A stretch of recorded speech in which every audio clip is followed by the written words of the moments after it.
يوم نحشر المتقين إلى الرحمن وفدا ونسوق المجرمين إلى جهنم وردا لا يملكون الشفاعة إلا من اتخذ عند الرحمن عهدا وقالوا اتخذ الرحمن ولدا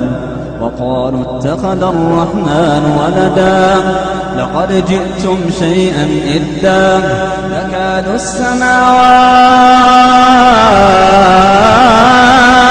تكاد السماوات يتفطرن منه وتنشق الأرض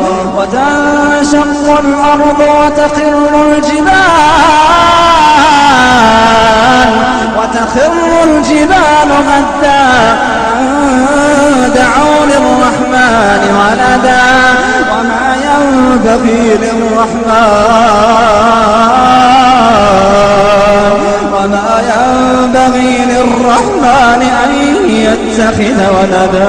وما ينبغي للرحمن أن يتخذ ولدا إن كل من في السماوات والأرض إلا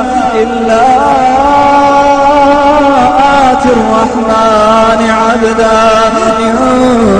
كل من في السماوات والأرض إلا آتي الرحمن عبدا لقد أحصاهم وعدهم عدا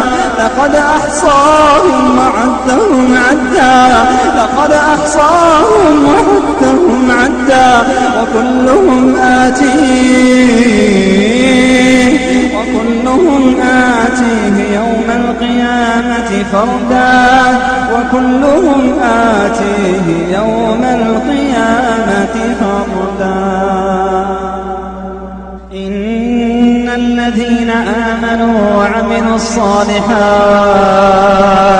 إن الذين آمنوا وعملوا الصالحات